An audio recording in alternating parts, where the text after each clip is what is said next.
Hey there, Grumpy Old Fart here. Due to YouTube's changing quote-unquote community standards, I created a channel called Grumpy Old Fart over on Rumble, a free speech alternative to YouTube. You can see all of my stuff over there, including my political and social commentary, as well as my current events videos. The links to my YouTube and Rumble channels, as well as links to let you order my books, are in the description of this video. If you enjoy my content, please like, share, subscribe, and comment. I welcome your comments, even if you disagree with me. Now, on with the video. Hey there, Grumpy Old Fart here. I'm doing a UFO incident. I did a video a while back on the Mantell incident. And it was where a guy died chasing a UFO. And I've done some more research and I came across some more information, and I figured I'd do an addendum to that video. So here we go. I did a video about Captain Thomas F. Mantell Jr. He was a Kentucky Air National Guard pilot flying an F-51 Mustang.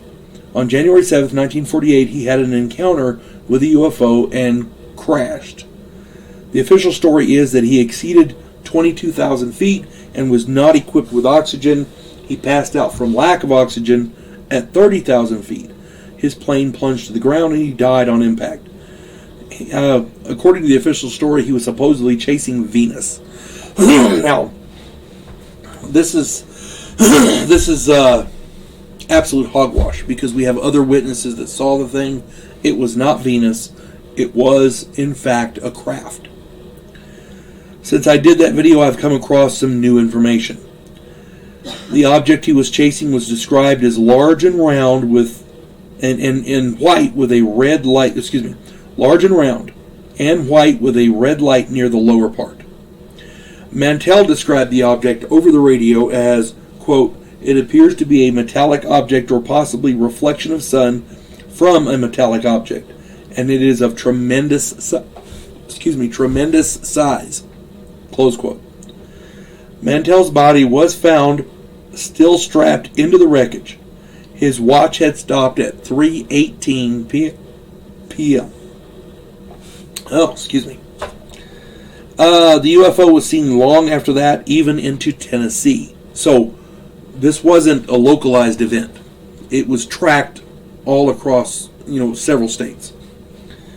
A witness cited by newspaper named Glenn Mays said that he saw the aircraft, the Mustang, the P-51 or the F-51, explode in midair.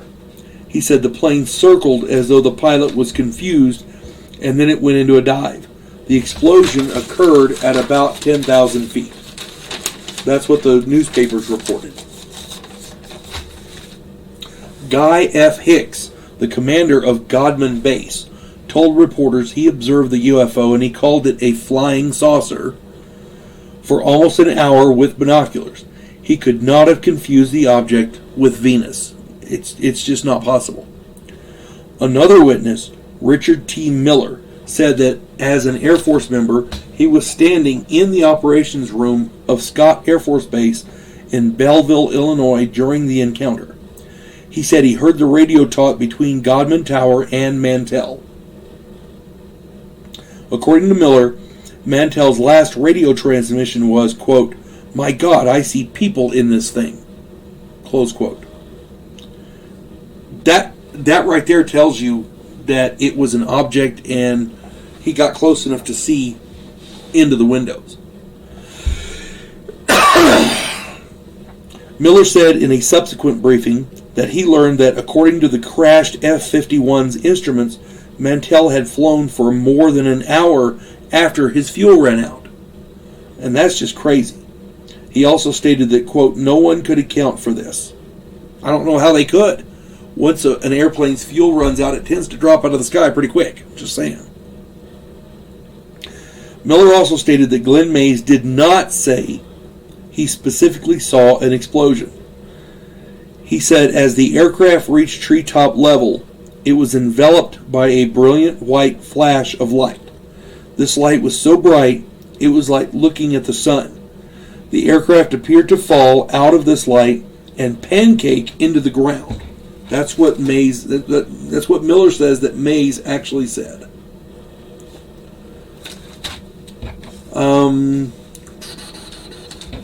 He said that May said that the light appeared to bring the aircraft out of a spin and slowed its rate of descent, like it was trying to aid Mantell. But when the plane hit the ground, Captain Mantell's shoulder straps broke. He flew forward and was impaled by the control stick, and that is how he died. Miller also said that the morning after Mantell's crash, investigators had concluded that Mantell died pursuing an intelligently controlled, unidentified flying object, but that by evening, Air Technical Center officers from Wright-Patterson Air Force Base arrived and clamped a lid on the situation. Captain James F. Duesler, retired, stated that he was one of several military observers who saw the UFO hovering over Godman Field in 1948. He described the object as a strange gray-looking object that resembled a rotating, inverted ice cream cone, which matches the description of some of the other witnesses.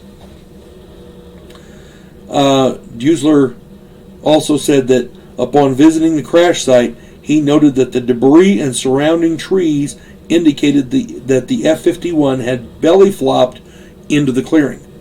One blade of the propeller had been embedded into the ground.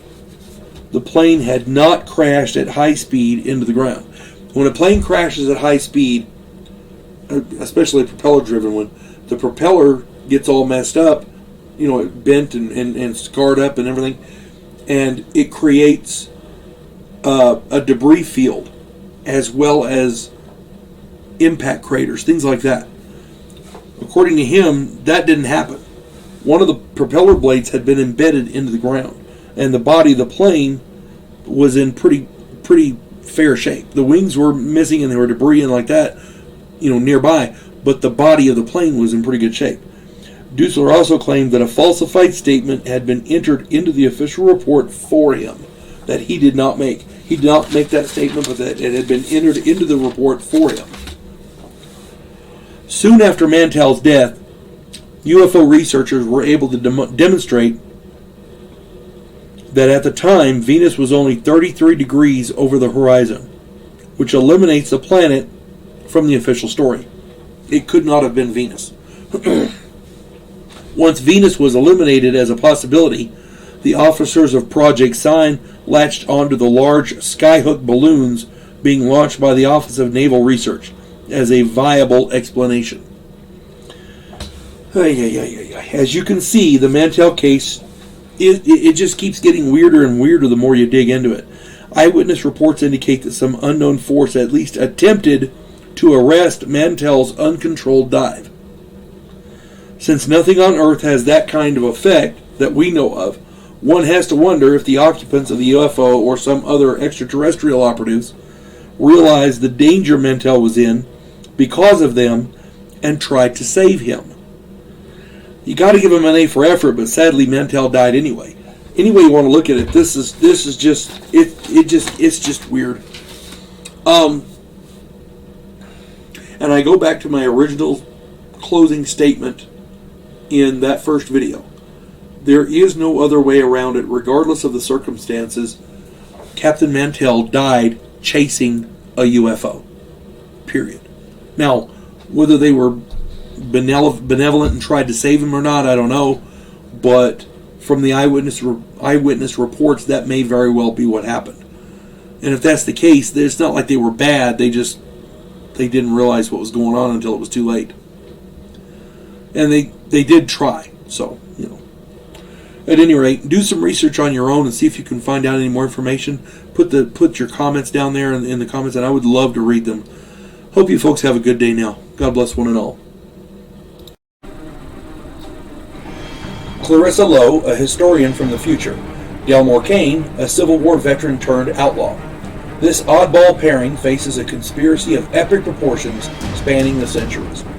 If you like action and adventure westerns with a splash of science fiction and fantasy, check out my book series Drifters and their ongoing adventures.